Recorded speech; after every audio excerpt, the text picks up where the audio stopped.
दिल्ली के मुख्यमंत्री अरविंद केजरीवाल किस तरह से सिर्फ और सिर्फ वोटों की राजनीति करते हैं। उनकी कथनी और करनी में जमीन आसमान का फर्क होता है। क्यों मैं ये कह रही हूं, ये आपको आंकड़ों के सहित इस वीडियो में बताऊंगी। अरविंद केजरीवाल ने एक नया शिगुफा छोड़ा। नोट में लक्ष्मी जी और गणेश जी की फोटो होनी चाहिए। वही अरविंद केजरीवाल वक्फ बोर्ड को पिछले 7 साल में कितना पैसा देते हैं, कब कब देते हैं और क्यों देते हैं, ये सब कुछ आपको आज इस वीडियो में बताऊंगी। नमस्कार, बहुत बहुत स्वागत है आपका। आपके साथ मैं हूं अर्चना सिंह। अरविंद केजरीवाल दिल्ली के मुख्यमंत्री जो लगातार दिल्ली वालों की चिंता जताते हैं, लेकिन आप यमुना की तस्वीर देखिए। छठ व्रती यमुना में पूजा करने जाएंगे। यमुना की स्थिति क्या है? झाग ही झाग भरा हुआ है। उन्हें दिल्ली वालों की कोई फिक्र नहीं है। जो वादा उन्होंने किया था यमुना की सफाई का, उसमें कुछ नहीं हुआ और अब वहां पर केमिकल छिड़का जा रहा है, जो कि और ज्यादा नुकसान करेगा उन लोगों को जो इस पानी में जाएंगे पूजा करने के लिए। लेकिन झाग को छुपाया जा सके, इसलिए इस केमिकल का छिड़काव किया जा रहा है। और यही काम इसी तरह से केमिकल छिड़कते रहते हैं अरविंद केजरीवाल जब उनको जरूरत होती है वोटों की। अरविंद केजरीवाल किस तरह से वक्फ बोर्ड को पैसा देते रहे हैं पिछले 7 साल में। 100 करोड़ तकरीबन उन्होंने पिछले 7 साल में वक्फ बोर्ड को दिया। वो वक्फ बोर्ड जिसके पास इतना पैसा है, दिल्ली वक्फ बोर्ड जिसके अध्यक्ष भी उनकी पार्टी के विधायक अमानतुल्लाह खान ही हैं, उसी वक्फ बोर्ड को 100 करोड़ रुपए दिए अरविंद केजरीवाल ने पिछले 7 साल में। ये बात एक आरटीआई के जरिए सामने आई है, जिसमें आंकड़ा जो दिया गया है जब आप वो देखेंगे तो चौंकाने वाला है। 2015-16 में 1.25 करोड़ 1.25 करोड़ रुपए अरविंद केजरीवाल ने दिल्ली वक्फ बोर्ड को दिए। 2016-17 में 1 करोड़ 37 लाख रुपए दिए गए। 2017-18 में 5 करोड़ रुपए अरविंद केजरीवाल ने वक्फ बोर्ड को दिए। और 2019-20 में, ये फाइनेंशियल ईयर की बात कर रही हूं, 22 करोड़ 72 लाख 50 हजार रुपए अरविंद केजरीवाल ने वक्फ बोर्ड को दिए।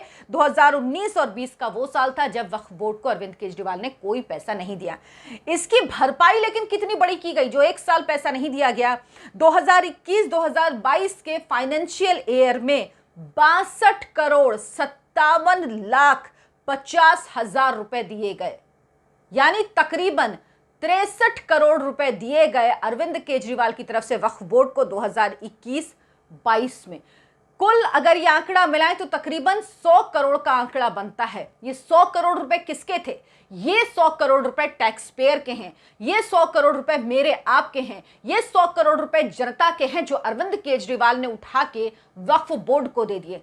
अरविंद केजरीवाल जो जब लक्ष्मी गणेश की फोटो की बात कर रहे थे तो उन्होंने ट्विटर पर ट्वीट किया कि एक बहुत बड़ी बात, बहुत इंपॉर्टेंट बात करने वाला हूं। उसके बाद उन्होंने प्रेस कॉन्फ्रेंस की जिसमें घोषणा की। प्रधानमंत्री को उन्होंने पत्र लिखा कि लक्ष्मी जी और गणेश जी की फोटो नोट में, करेंसी में भारत की लगाई जाए। लेकिन जब वो वक्फ बोर्ड को 2021-2022 में 62 करोड़ 57 लाख 50 हजार रुपए देते हैं तो वो नहीं बताते, ट्वीट नहीं करते, प्रेस कॉन्फ्रेंस नहीं करते, प्रधानमंत्री को खत नहीं लिखते, किसी को जानकारी नहीं देते। वो नहीं बताते कि ये पैसा उन्होंने वक्फ बोर्ड को दिया है।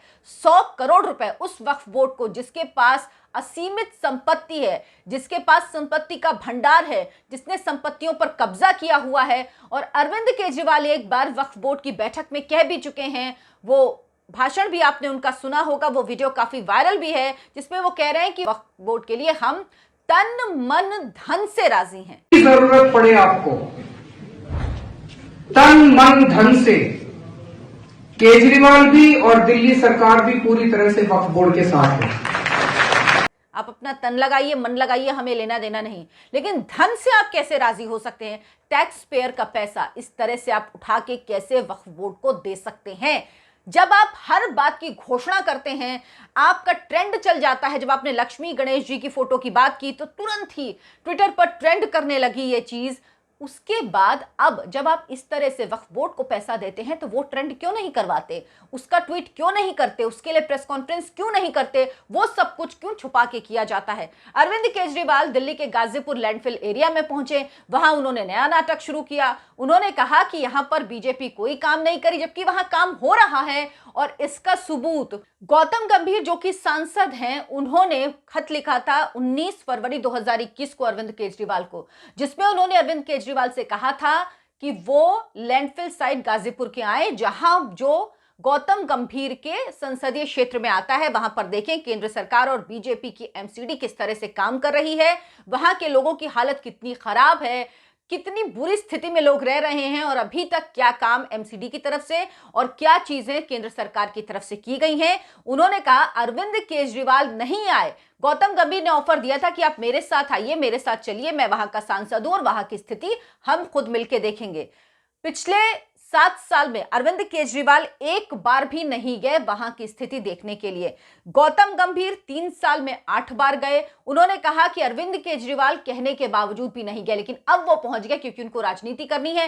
एमसीडी का चुनाव आ रहा है, इसलिए गाजीपुर लैंडफिल साइट पर पहुंच जाते हैं, वहां तमाशा खड़ा करते हैं, दिखाने की कोशिश करते हैं कि उनको दिल्ली वालों की कितनी चिंता है। दरअसल ना उनको दिल्ली की चिंता है, ना उनको दिल्ली वालों की चिंता है, ना उनको हिंदुओं की चिंता है, ना उनको मुसलमानों की चिंता है। उनको किसी की चिंता नहीं है। वो किसी धर्म को नहीं मानते, वो किसी विचारधारा से नहीं जुड़े हुए। मैं राजनीतिक रूप से ये बात कह रही हूं कि वो किसी धर्म को नहीं मानते, किसी राजनीतिक विचारधारा से जुड़े हुए नहीं है, किसी धर्म के प्रति उनकी कोई आस्था नहीं है। उनकी आस्था अगर है तो सिर्फ वोट के लिए है। वोट के लिए नोट के जरिए वो भगवान को इस्तेमाल कर रहे हैं। वोट के लिए वो तमाशेबाजी करते हैं, हिट एंड रन, जो अरविंद केजरीवाल की आदत है वो फिर से एक बार कर रहे हैं। गुजरात के चुनाव हैं तो हिंदू कार्ड वो खेल रहे हैं, सॉफ्ट हिंदुत्व की नीति पर चल रहे हैं। वो कभी खुद को कृष्ण का अवतार बता देते हैं कंस को मारने के लिए, कंस के इसलिए वो आए हैं धरती पर, उनका जन्म हुआ था जन्माष्टमी के दिन, वो ये भी झूठ बोल देते हैं। तो तमाम बातें ऐसी हैं जो अरविंद केजरीवाल वोट को देख के करते हैं, वोट की राजनीति करते हैं, क्योंकि उन्हें गुजरात में पता है कि अगर उन्हें सरकार बनानी है तो उन्हें हिंदुओं के वोट की जरूरत है। इसीलिए जो उनके मंत्री, जो कैबिनेट मंत्री थे, उन्होंने कहा कि आप लक्ष्मी गणेश की पूजा मत करिए। उन्होंने उनको पार्टी से नहीं निकाला, उन्होंने खुद मंत्री पद से इस्तीफा दे दिया, खुद किया, लेकिन अरविंद केजरीवाल ने उनको नहीं निकाला। अरविंद केजरीवाल ने नहीं कहा कि मैं इनको अपनी पार्टी से बाहर कर रहा हूं, या उनके खिलाफ एक भी बयान या उनके जो ये बात थी उसकी कहीं निंदा की हो। लेकिन अब वो अचानक से कहते हैं कि हिंदू वोट चाहिए, इसीलिए लक्ष्मी जी गणेश जी की फोटो होनी चाहिए।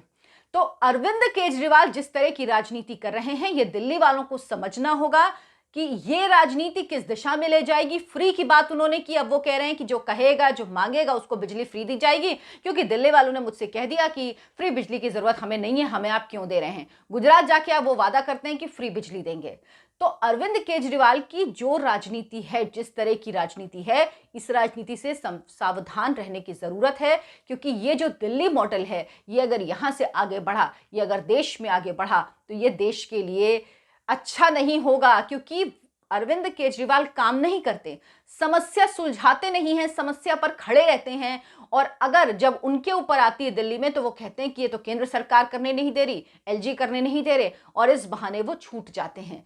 एडवर्टीजमेंट कितने उन्होंने दिए ये भी आपको बताती हूं। ये आंकड़ा जानना बहुत जरूरी है कि जब देश कोरोना से जूझ रहा था, उस दौरान, कोरोना का पीक था, उस दौरान अरविंद केजरीवाल ने 8 करोड़ 55 लाख रुपए के ऐड दिए इलेक्ट्रॉनिक मीडिया को। यह भी आरटीआई के जरिए पता लगा है। 1 मार्च 2020 से 15 मई 2020, यानी 2.5 महीने में 8 करोड़ 55 लाख रुपए का ऐड इलेक्ट्रॉनिक मीडिया को दिया अरविंद केजरीवाल ने। तो यह जनता का पैसा है। अरविंद केजरीवाल 58 लाख का प्रदूषण दूर करने के लिए स्प्रे मंगाते हैं, जो हालांकि कारगर नहीं होता, लेकिन उसके लिए करोड़ों रुपए वो ऐड पे खर्च कर देते हैं।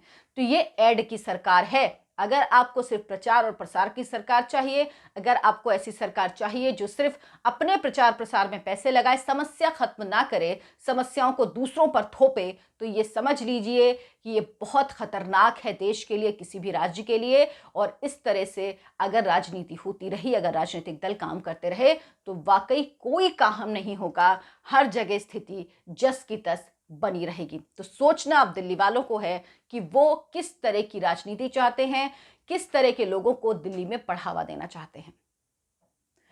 अगर आपको मेरा वीडियो पसंद आया हो तो मेरे वीडियो को लाइक करें, शेयर करें और मेरे चैनल को सब्सक्राइब करना बिल्कुल ना भूलें। नमस्कार।